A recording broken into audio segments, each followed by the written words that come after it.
infak itu, ini yang perlu saya luruskan. Tidak harus menggunakan uang. Infak itu pemberian bersifat materi. Makanan itu infak.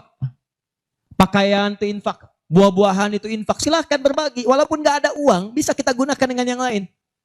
Cek, kalau antum main ke Auckland, ke New Zealand. Ya, di situ ada donation itu bukan cuma dengan uang. Food, kadang mereka kasih dengan makanan. Ada yang nyimpen ciki, kotaknya di situ. Di kotak infak itu, kotak dalamnya ada ciki, ada beras, dan macam-macam. Sampingnya ada yang uang. Cuman mesti dilihat dulu bagaimana bentuk kotaknya. Ya, kalau kotaknya belahan kecil, itu pasti uang. Bukan beras. Oh, ini beras nih. Dibuka dulu karungnya, diginikan. Tidak, bukan. Silakan bebas. Ya, dan itu nilainya tinggi. Kadang-kadang antum lupa di majelis ilmu ada snacknya. Walaupun cuma kurma dapat 2. Bagi 1 dengan teman. Air misalnya tidak harus semua oleh antum. Begitu antum bagi langsung dituliskan 700 kali lipat paling minimal.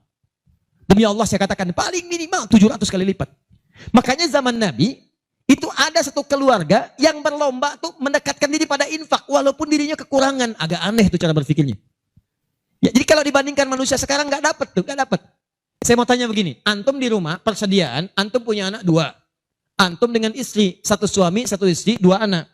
Di rumah ada persediaan makanan untuk 2 anak antum saja. Antum aja nggak makan malam itu, cuma ada anak 2. Untuk mereka, kalau nggak makan, mereka bisa nahan lapar semalaman. Tiba-tiba, antum ditawarkan oleh seseorang, ada tamu nih, mau nggak dijamu di rumah? Bisa nggak? Pertanyaan saya, kalau ada orang yang datang seperti itu ke tempat antum, Mas, ini ada tamu, saya nggak bisa jamu, bisa nggak antum jamu? Di rumah antum cuma ada makanan untuk anak-anak, antum pun nggak bisa makan. Pertanyaan saya, dijamu nggak teman itu? Kenapa diam? Hai ahli surga? Kenapa diam? Lihat cara berpikirnya.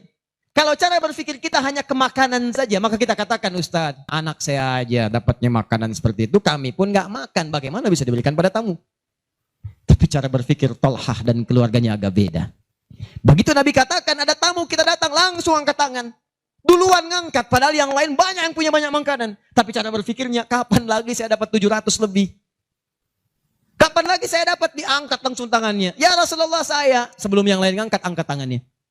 Maka diantar kemudian ke rumahnya. Sampai di rumah, istrinya dikatakan, duhai sayang, ada titipan Rasulullah. Bahasanya bukan ada tamu, ada titipan Rasulullah. Allahu Akbar. Ada titipan Rasulullah. Maka istrinya langsung membaca, saya paham. Saya bertugas menidurkan anak-anak dulu, tidurkan. Yang suaminya menyiapkan makanan. Begitu sudah jadi kata suaminya kepada tamu tadi, Anda silahkan makan di sini, saya temani dulu istri saya. Gak enak rasanya, meninggalkan sendirian. Begitu temannya makan, dia berpura-pura makan di bilik yang lain. Membunyikan bunyi-bunyi seakan-akan makan. Begitu sudah kenyang, tanpa mukaddimah yang lain langsung pamit. Terima kasih sudah menjamu saya, semoga Allah berikan pahala. Pamit malam itu juga. Begitu selesai pamit, subuh-subuhnya datang menghadap pada Rasulullah pagi-pagi. Apa yang terjadi? Turun ayat Quran surah 59 ayat 9 sampai 10 itu. Walladzina tabawwa'ud dar sampai ke kalimat wa yu'thiruna ala anfusihim walau kana bihim khasasah. Tuh cara berpikirnya. Jadi kalau antum melihat peluang seperti ini enak teman-teman sekalian, banyak sekali.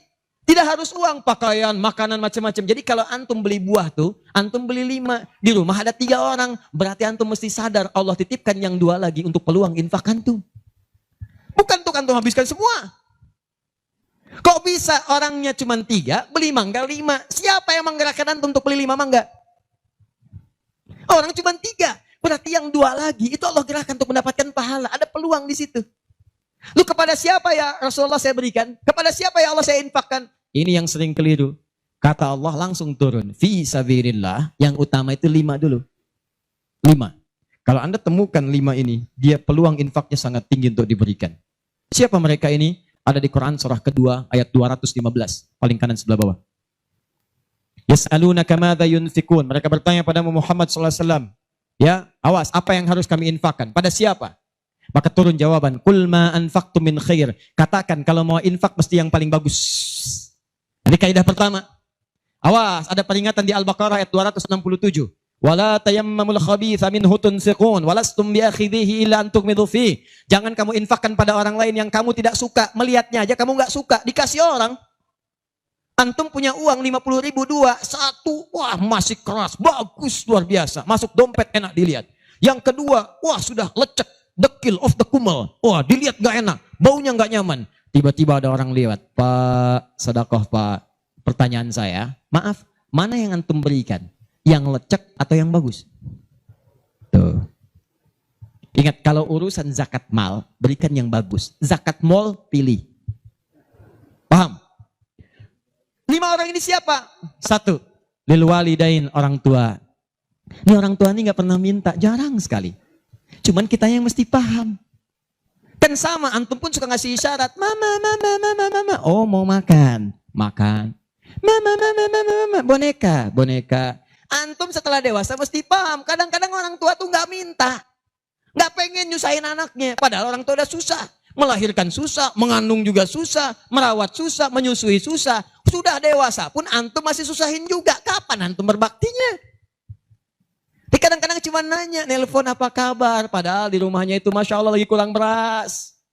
Beras kurang, rezeki belum dibayar. Kirimkan, sebelum diminta kirimkan. Itu begitu antum kirimkan, demi Allah saya katakan. Di hadis Al-Bukhari, di kitab Al-Adabul Mufrad, bukan cuma mendapatkan lipatan pahala kalikan 700 lebih. Tapi ridha Allah turun ke tempat antum pada saat itu. Kalau sudah turun, semua doa yang antum mintakan minimal akan dijawab pada saat itu. Itu rahasianya. Kalau dengan urusan orang tua itu udah gak usah mikir. Begitu mengatakan, nah gini-gini, tenang aja mah. Walaupun gak ada, katakan, insya Allah mah selesai. Insya Allah, berusaha antum. Begitu antum dapatkan seperti orang tua mengusahakan untuk antum dulu, maka pahala dilipat gandakan, ridho turun seketika. Kejar. Wal aqrabin, kerabat terdekat. Kerabat dibagi 2. Ada yang tempatnya jauh tapi hubungannya dekat. Punya saudara sekandung, tinggalnya di Palembang, antum di Semarang. Ayo kirimkan. Anak bibi nggak bisa nih pendidikannya, bantu. Antum ada, bantu. Nilainya tinggi. Jangan dikira ringan. Nih bagian kedua nanti kalau saya terangkan banyak nih. Tenang aja, kita masih sampai subuh. Bagian kedua. Saya ikutin deh. Antum jual saya beli. Ya, cuman saya beli sampai 9:30. Paham? Ayo akrabin. Yang kedua itu maaf. Golongan kedua akrabin bisa tetangga. Orang yang tidak ada hubungan famili secara mahram cuma tetangga antum. Tapi kalau yang kedua ini, Allahu Akbar, indahnya Al-Quran. Cek oleh antum, silahkan cek. Walaupun beda agama, itu tetap ada peluang infak. Gak ada ketentuan ini kecuali di Quran. Gak ada aturan ini kecuali di hadis. Buka Quran surah ke-31 ayat 15 paling kiri sebelah atas. Ada anak muslim, orang tua belum Islam, belum dapat hidayah. Kata Allah, urusan untuk ibadah pisahkan. Orang tua jangan paksa, doakan dia, silahkan dakwahi. Tapi urusan dunia, wasahibhuma fid dunya ma'rufa. Wa in jahadaka ala an tusyrika bima laysa laka bihi ilmun fala tuti'huma. Urusan ibadah masing-masing, kalau diajak-ajak enggak usah ditaati, tolak dengan cara yang lembut. Lembut. Tapi kalau urusan dunia, bagi. Antum muslim, orang tua belum Islam, antum punya kelebihan. Uang agak banyak, melimpah, makanan ada, bagi. Kata Allah, jangan lihat kemudian kepercayaannya karena dia belum muslim. Bagi. Indah teman-teman sekalian. Dan itu ada pahalanya. Begitu antum berikan, masuk yang halal. Begitu halal masuk, kan haram keluar. Kan cara berpikirnya begitu. Halal masuk, yang haram keluar. Begitu keluar, sekat di hatinya terbuka. Karena yang haram itu saat masuk di hadis Muslim, haram masuk naktah sauda, noda hitam. Noda menutup. Kalau masuk jadi daging dia, antum misal, iyadzubillah bukan antum, ada orang lain konsumsi yang haram. Yang haram masuk ke dalam mulutnya, masuk ke tubuhnya, beredar dengan darah. Jadi daging, masuk ke telinga, Quran surah 6 ayat ke-25. Wa fi adhanihim naqra, waqra, di telinganya ada sumbatan. Maka yang haram cepat kedengaran, yang halal susah. Masjid dekat, suaranya dekat, Allahu Akbar, susah. Tapi konser yang macam-macam, yang joget, yang ini, yang itu, nyampe tuh konser di Jakarta, dari Semarang tembus ke sana. Wa ada absarihim ghishawah, masuk ke mata jadi penghalang, nutup. Quran surah kedua ayat ke-7. Gak kelihatan. Orang ke masjid itu bukan gak kelihatan, nampak, cuman gak ada dorongan. Akhi, ayo ke masjid. Ya, alhamdulillah, nanti. Padahal yang besar lewat, kecil lewat. Yang paling aneh itu begini. Kok bisa antum lewat depan masjid padahal bisa lewat jalan lain? Kenapa Allah antarkan sampai lewat depan masjid? Jadi kalau sudah Allah antarkan ke tempat-tempat yang baik, belum ingat Allah juga, antum mesti diantarkan kemana lagi? Tuh. Kok bisa antum lewat dengar adzan, padahal bisa antum lewat jalan lain, gak kedengaran adzan. Kenapa kemudian yang dengar antum? Kok bisa lewat jalan itu kelihatan mata, padahal bisa ada jalan lain. Kok bisa ngelihat? Kalau Allah sudah berkehendak kebaikan, antum masih belum bisa membacanya, masih ditanya. Itu pasti ada maksiat masuk. Caranya keluarkan. Kalau yang haram masuk, masukkan yang halal. Maka yang haram akan dihancurkan. Hancur, hancur, hancur. Kemudian muncul yang halalnya. Kalau halal sudah masuk, maka hati itu akan mudah untuk mendekat kepada Allah. Doakan, doakan, doakan. Demikian tetangga kita. Jangan dikira tetangga antum yang muslim saja. Mungkin kita ada non-muslim samping kita.